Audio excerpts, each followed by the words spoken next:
here. Welcome back, everyone. This is Railcoon here for Root Gaming's YouTube page. You should visit us at youtube.com/rootgaming and visit our website at root-gaming.com. Register on our forums, go post. Most of our team members do post there, so if you want to, talk to the pros from Root Gaming, you should go register. Check out our website. It's very nicely done, designed and made by Katz and Joe Nannon from Root Gaming. They put a lot of work into it, so you should go check it out. It's very nicely laid out. So we are going to have a PvT on Xel'Naga Caverns. Kiwikaki as the red Protoss on the top right corner, up against Android as the blue Terran on the bottom left. So there's going to be PvT on Xel'Naga. Haven't seen too many of this matchup on this map, so I'm curious to see how this is going to play out. It seems as if the Terran has a decent ability to abuse this map, because I do believe this is droppable. Get some tanks in the middle, tanks up on the cliff as well. Ground units won't be able to take it out. Just hold that watchtower and just take this section of the map with a big slow push of tanks, turrets, maybe a couple bunkers, and just be like, break this, punk. Would be kind of hard to dislodge, but late game PvT has sort of turned into, I'm gonna go Mass Void Ray with speed recently, and there's no real solid counter to that, as several fully charged Void Rays with 2 to 3 weapons upgrades can tear through Marines pretty quickly.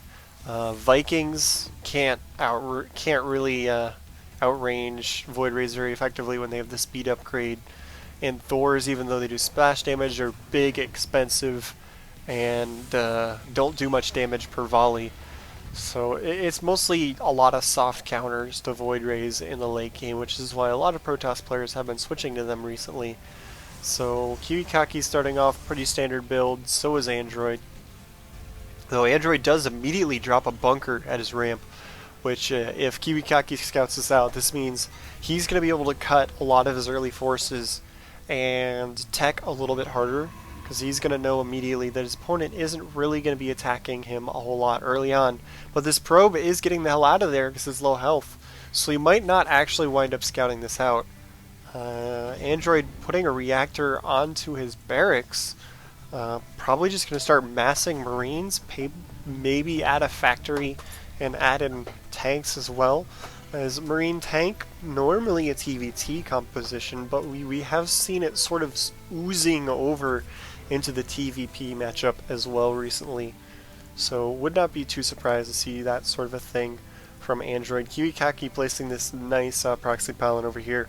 Allow him to warp in, enter from the side of the natural, also warp into the mineral line of this base later in the game. So just generally nice place to drop a pylon there by Kiwi, as Android's factory is finishing and Kiwikaki's going one gate robo. So he is going to be teching pretty hard here. He does have his zealot out in the middle of the map. He's holding the watchtower. So he's going to be forewarned of any attacks incoming onto his base. He'll be able to pull back, chrono boost out another unit if he really needs to. But this factory has finished, waiting to see if he's going to drop an add-on onto it or switch it over onto the reactor. Maybe get Hellions out and then a medevac and go for a Hellion drop is definitely possible against Protoss players. A little bit tougher to do on this map as there's not as much room to squeeze by at the top or on the right hand side with the medevac, but Kiwi is going to go with that same sort of a Immortal, probably 2 Zealot Warp Prism drop that he did really well with earlier. Did a great job of microing that Immortal up and down into the Warp Prism. His Immortal was already pretty low health at the point in the game because he had to use it to defend. So if he can get this Immortal into the Warp Prism at pretty good amount of health and then do that up and down micro, you could probably do a lot of damage, as it would be able to soak a lot more shots than it was able to in the previous game.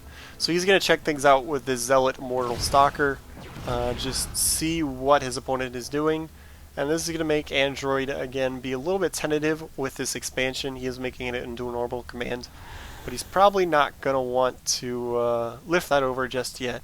And he's going to drop these units. If Android doesn't spot this, he could even drop them, go into phasing mode, warp in a couple of more reinforcements as well, as he is now up to 3 warp gates. So here comes the warp prism, going to drop down, expecting to see it go into phasing mode in a moment, though everything is on cooldown.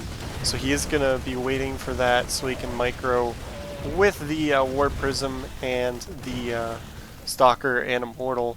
So he does kill a decent amount of forces there, killed some SCVs and Marines. Then he's actually going to back off and not push it this time.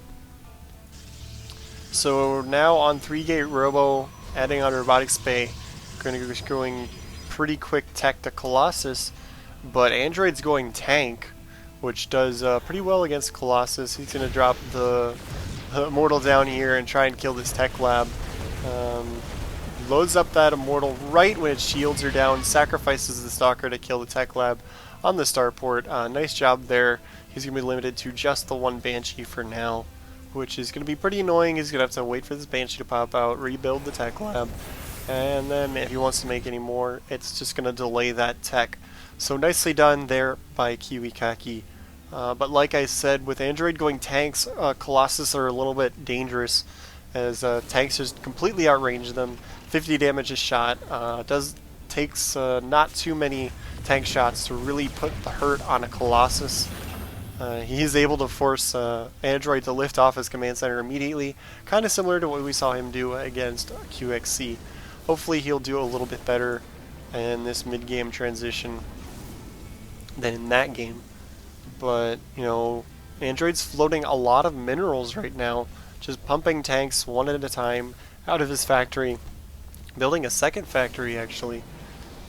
Probably would be good to be able to drop on another barracks and start pumping more Marines out, as he has so many minerals in reserve.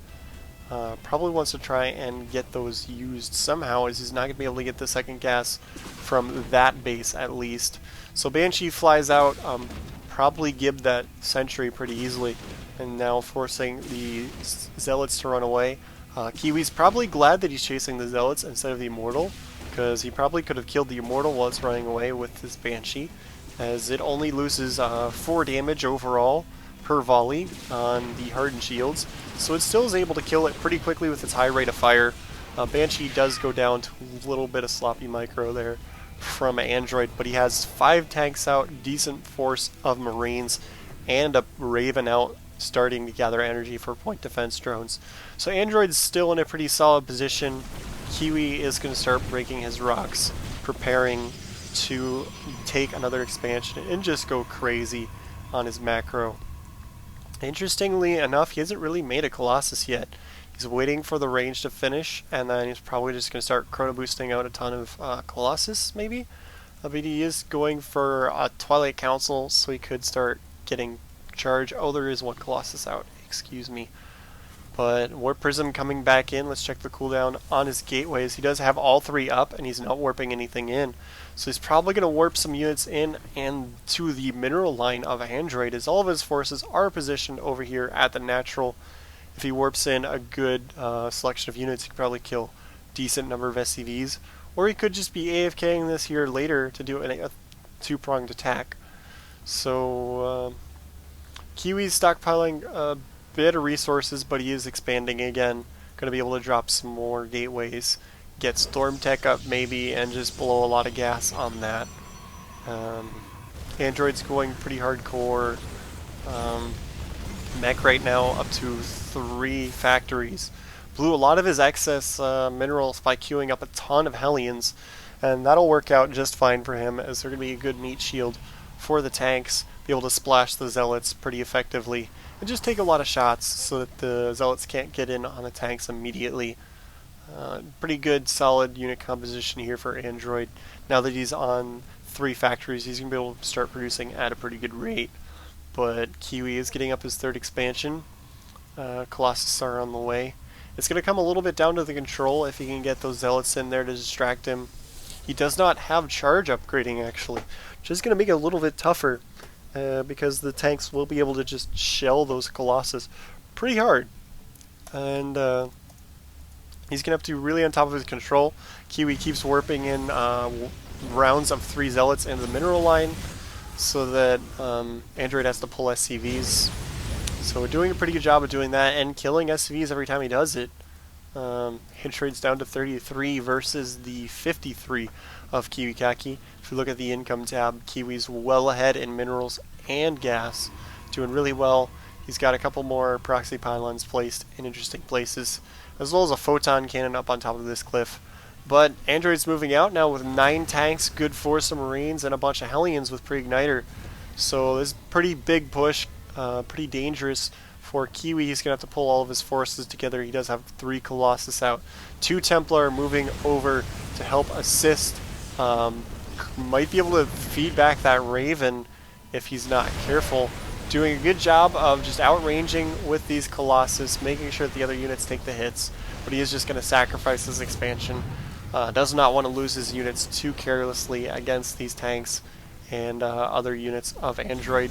He will find the probes that were hiding in the back, so a little bit unfortunate for Kiwi. Trying to wait until Storm upgrade finishes. Tries to move up the ramp, but he's going to have a hard time doing that unsieged versus Colossus. It kills one of the tanks and backs off immediately. Storm is really close to done. If he can get some good storms off the tanks, this will really help him out. And I really got to pause because I will let this go for too long. Sorry.